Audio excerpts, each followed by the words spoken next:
Hello, welcome to Wolf's Corner. I am your host, and this channel is going to be dedicated to all subjects involving Warhammer 40k lore. The reason why is because I am a huge fan of the Warhammer 40k universe, and because I'm too flat broke to actually afford paying for all the tabletop sets. So to start this channel off, I'm going to be looking at a subject which I feel is the best representation of Warhammer 40k warfare from the viewpoint of Imperial Guardsmen. A long, drawn-out campaign which took longer than expected, millions of casualties, and you are just a number that is put into somebody's book. This is, of course, referring to the Siege of Vraks. Now, before I get into talking about the campaign itself and the battles that were fought by the Imperium and its enemies, I'm going to be talking about the background of the whole situation and the people that were involved. So, to start this whole off, let's talk about the guy who began the whole mess in the first place. And that is, of course, the Cardinal of the Scar Sector, Cardinal Zaffan. Cardinal Zaffan had been appointed to oversee this area of Imperial space after his predecessor had died at the ripe old age of 400 standard years. One of the really nice things about the Warhammer 40k universe is that you can live for quite an extended period of time if you've got the money and or the political influence. The only downside is, by that point you often end up losing your mind because nobody really lasts 400 years and is able to come out completely intact, except if you're a Space Marine or a follower of Chaos. But of course, followers of Chaos are already a bit on the batshit insane side. Cardinal Zaffan came to his realm, and like any proper religious leader who's newly arrived in the area, he decided that he had to actually tour the entire area and get a feel of his people. When he was traveling, he amassed a following of local people who gained a new sense of religious fervor under his rule. Outside of the people he was gathering and the Scar Sector itself, he had a retinue of about 1,000 people with him. That included priests, preachers, servants, other menials, of that sort. He also happened to have with him a personal bodyguard of members of the Sisters of Battle. One of the people he actually gathered among the locals for his following was a young fellow by the name of Deacon Mammon. Deacon Mammon happened to be a local religious fellow, so that was good for Zaffan, as he would have a great deal of information about the Scar Sector. What he was unaware of at the time, though, was that Deacon Mammon was also a secret devotee to the gods of chaos. The fact that he was considered secret is questionable, as if you look at the image shown, he has a 8-pointed star, which is the symbol of chaos, plastered very clearly across his eye. Whether or not this is simply Imperial propaganda, or actually an image of the fellow, but nobody actually bothered to really take a look at this guy, is unknown at this time. What is known, though, is that Deacon Mammon very quickly became one of Cardinal Zaffan's most important advisors, especially on matters of the Scar Sector. While Deacon Mammon was getting closer and closer to Zaffan, Cardinal Zaffan was questioning his beliefs in the sense of whether or not he was merely a servant of the God Emperor. This came as a result of watching all these worlds in the Scar Sector suddenly rising up in religious fervor and overthrowing tyrannical governments that had lasted for years at this point. Cardinal Zaffan saw this and was starting to realize just how much power he actually wielded with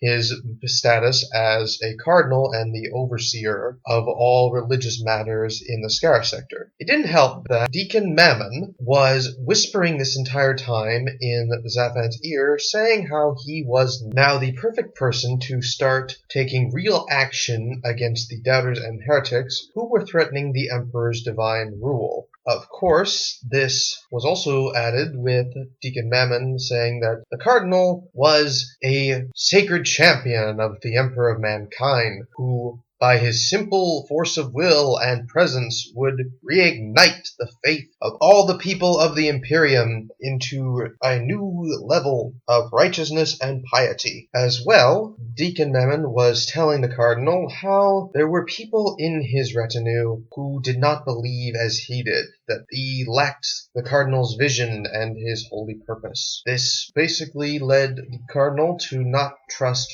anybody, except a inner circle of trusted advisors, men who could be relied upon and kept under surveillance in order to ensure their loyalty. This, of course, was very much Mammon's suggestion, as, again, he was a secret devotee of chaos, and the Chaos Gods love more than anything to see the Imperium start to tear itself apart. After around 5 years of traveling through the Scar sector, Zaphan decided to go into seclusion on one of his worlds to start actually planning out his War of the Faithful that would lead to this heightened level of religious righteousness and piety. The world he chose for the beginning of this crusade was Vraks Prime. Vraks Prime was the choice world for a number of reasons. The first of which was it was the site of a popular imperial cult shrine to a man who had been martyred in the Scar sector, St. Leonis the Blind. St. Leonis the Blind got his name, well, because of the fact he had his eyes gouged out when he was spreading the word of the imperial faith to the less enlightened and civilized worlds of the Scar sector. It is a tad bit ironic that some of the worlds were called less civilized when there are planets in the Imperium like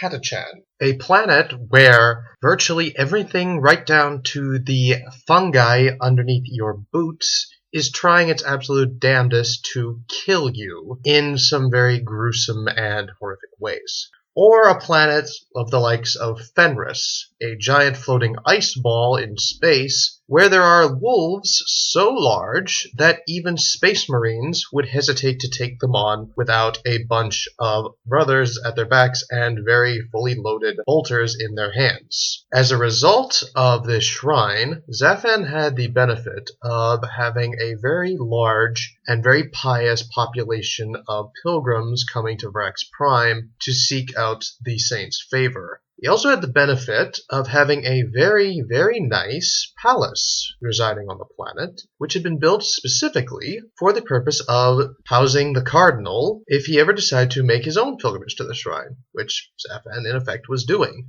At least that's what he was making it appear to be when he arrived on the planet.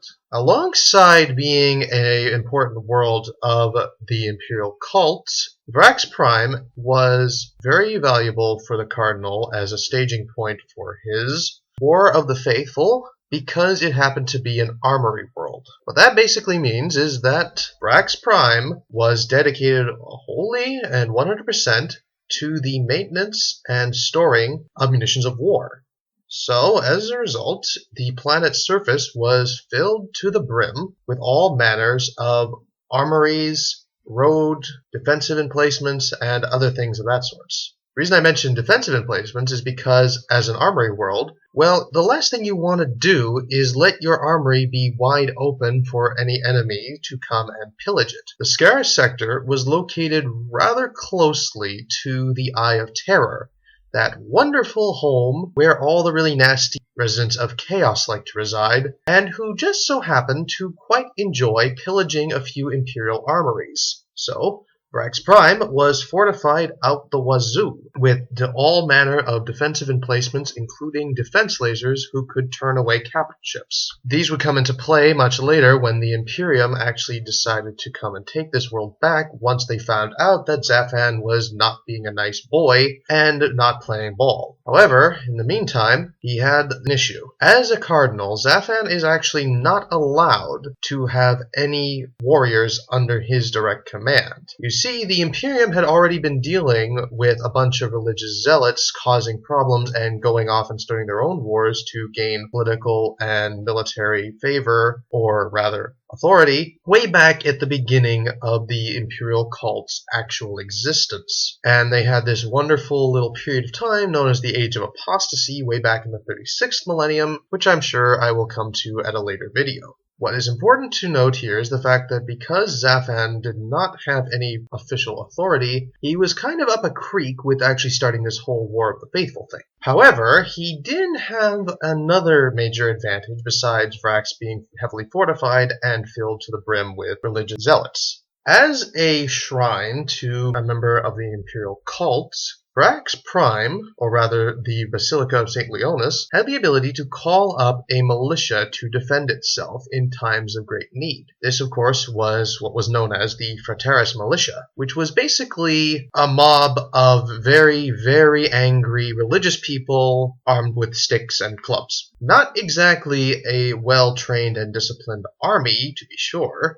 but for Zaphan's purposes, they were filled to the brim with religious piety, and all he had to do was basically tell them that, oh, look, Vraks Prime is under threat, and we are going to have to start fighting. Oh, by the way, we have all these armories with all these guns. Here, you can use these if you need to fight. So Vraks Prime was pretty much the ideal choice for beginning this religious crusade. The small problem first to resolve was the fact that these religious people needed to be convinced by Zaphan, or rather by Mammon and his followers, that Vraks Prime was under threat, and thus the Cardinal was the guy you had to follow in order to be saved. Which, of course, as we've already mentioned, Deacon Mammon was very good at going around and stirring up the faithful to follow Zaphan's every word, or rather whatever words he put into his head. Now, alongside all these religious folks that happened to live on, or rather were traveling to Vraks, there was another large group that was available for recruitment into Zaphan's army. Specifically, the labor gangs who were responsible for maintaining all of the armories on Vraks. The thing about an armory world is that it's not exactly the place you want to go if you're looking for good work with steady employment and decent living conditions. Thus, the labor force of Vraks Prime consisted almost entirely of criminals who had somehow ended up on the wrong side of imperial justice, but had not been deemed so far fallen to be given a gentle piece of a bolt shell to the head. Thus, the planet was filled with a whole bunch of people who had nothing to lose. Perfect place for Deacon Mammon to go to work. So very soon, he had all of his followers and preachers and missionaries going amongst the pilgrims and the labor gangs, convincing them that Cardinal Zaphan was the Messiah figure they were waiting for, and that Vraks Prime would soon come under threat from external invaders. This led to the planet very quickly filling with religious zealotry and absolute loyalty to Cardinal Zaphan. And before long, the entire planet was under Zaphan, or rather Mammon, through Zaphan's control. The only group that was outside of the Cardinal's authority was the Adeptus Arbites forces that was residing on the planet.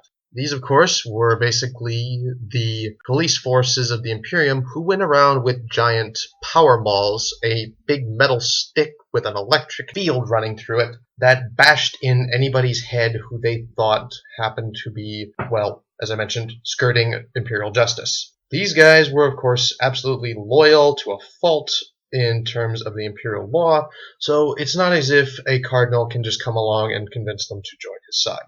However, there were other forces at work in Vraks who watched the Cardinal's growing power and popularity with considerable alarm. By the 41st millennium, the Imperium's bureaucracy was a complete and utter mess. It was massive beyond all recognition. It was filled to the brim with Byzantine rough politics where you could be killed because the guy below you wanted a slightly better working day that was 18 hours instead of 24 hours. But the worst part about it was that it was incredibly slow to get anything done. Think, if you will, of a government office that you have to go to with very important paperwork to get done immediately. And you arrive, and it is a lineup that is going out the door with people waiting, and all of the tellers happen to be sloths on a really off day. Take that and then crank the frustration and slow processing of the work by 1,000, and that is an average day for the Adeptus Administratum, who is responsible for all the bureaucracy. However, there was other groups who were determined to make damn sure that the Imperium was actually functioning at a level where they were not on the verge of collapse because somebody accidentally sneezes the wrong way. One of these groups was the Inquisition. And luckily for the Imperium, the Inquisition had several spies and informers on Vraks, and they had been watching the Cardinal very closely. Specifically, the Ordo Hereticus was very concerned about what this Cardinal was doing. As I mentioned, the Age of Apostasy was a big mess in the 36th millennium. Well, the Ordo Hereticus was created as a result of what happened then. As I mentioned, I'll get into the details of that in another video. What's important to note here is the fact that the Ordo Hereticus was specifically designed to make sure that anybody who thought themselves above imperial justice or greater than what they were in the eyes of the Emperor would very quickly find out that they were very flawed in their reasoning. Now, the way that the Ordo Hereticus could go about dealing with this cardinal was varied. Some argued that the thing to do would be get a few Imperial Guard regiments to go and simply smash this cardinal's army before it actually gets it off the ground. The only problem with that plan is, as I mentioned, you'd have to go through the administratum to actually get all the paperwork organized. Either to simply move some guard regiments around from one of the many battlefields which was going on in the 41st millennium, or actually have to raise entire new regiments to go and do this, which at that point would have basically resulted in, by the time these regiments would be ready to deploy, Cardinal Zaphan's army would be well entrenched on Vraks. So that plan went out the window very quickly. An alternative would be to go to the Space Marines. They are, after all, a force specifically designed to move in quickly, take out an enemy, and give enough power and fire support to show that do not mess with Imperial authority. But again, there were issues with this kind of plan. For example, the chapter masters of the Space Marine chapters that were spread throughout the galaxy had a bit of a mixed bag attitude and relation with the Inquisition. Some of them were quite willing to work with the Inquisition whenever they wanted to. Other ones, such as the Space Wolves of Fenris, were very much in the category of any Inquisition agent showing up on their homeworld would likely be sent back to the Inquisition in a bag, with a very nice note saying, "Fuck you" to the Inquisition, and we're doing our own thing. So that plan also would be going out the window. However, there was another choice for going and dealing with this cardinal. Specifically, a very secretive organization within the Imperium, the Officio Assassinorum. Now, this group wasn't as flashy or as well known as things like the Adeptus Astartes or Space Marines. They did, however, count among their members among the deadliest human operatives in the galaxy. They had things like the Eversur Temple, which was a group of assassins specifically designing to make human killing machines. This would be an assassin who would go into a building or a planet and tear the ever-living shit out of anything that got in his way, or her way. And he was doing this thanks to a cocktail of drugs that was pumped into their systems from the minute they actually were recruited into the temple, and survived the training process, of course, that if the assassin's vitals dropped to a certain level, this cocktail would actually cause their body to explode. So literally a walking human killing machine. They also could count themselves with the Calexis Temple, which was a wonderful group of assassins that were specifically designed, or rather, they were born to kill psychers. And they could do this thanks to, as I said, their birth, because they carried with them the pariah gene, which, as the name suggests, meant they were not exactly the most popular people because they had no souls. Or rather, they had no presence in the warp. And for a Psyker, the mere presence of one of these guys around them could absolutely drive them completely batshit insane, just because of the fact the Calexis assassin could sap their psychic powers, and in one case could actually completely sever them, which for a Psyker is a death sentence. However, those two assassin groups, the Calexis or the Aversirs, were not the choice for going after this cardinal. Oh no. They needed another assassin to do it. Specifically, one member of the Vindicare Temple. The Vindicare assassins were not as impressive if you just looked at them compared to the Aversirs in terms of raw killing power. However, the Vindicare assassins were easily the best sharpshooters the Imperium possessed, because the Vindicare Temple trained snipers. Now, these are not snipers who would simply arrive at a planet, find their target, and quickly shoot them. Oh, no, no, no, no. What a Vindicare assassin is also famous for, alongside their incredible aim, was their patience. Because what a Vindicare assassin will do is arrive at the planet where their target is either going to come to or is already located on, find a good position to set up their shot, and then wait. And when they actually got their target in their scope sight, even if it was only for a split second, they would take the shot, and almost all the time, that shot would find home and their target would be no more.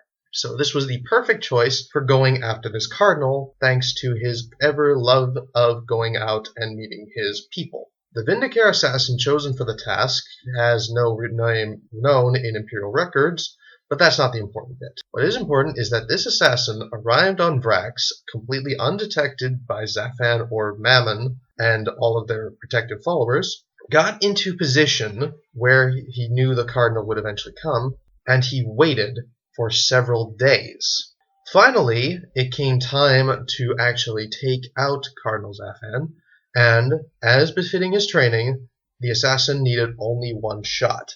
Unfortunately for the Imperium, the assassin failed, because Cardinal Zafan had a nice little trick up his sleeve. In his Rosarius, which he wore all the time, it happened to contain a refractor or energy field, and that stopped the assassin's bullet.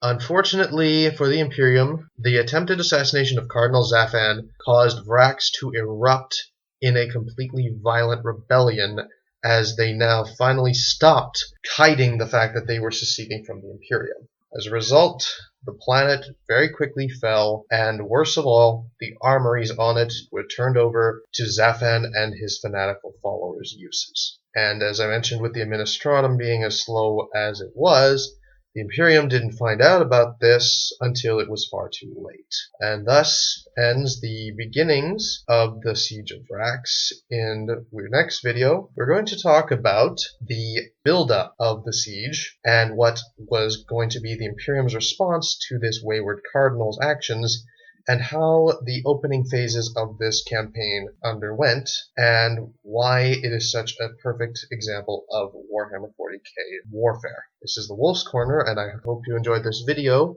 and I hope you stick around for our next video, and a good day.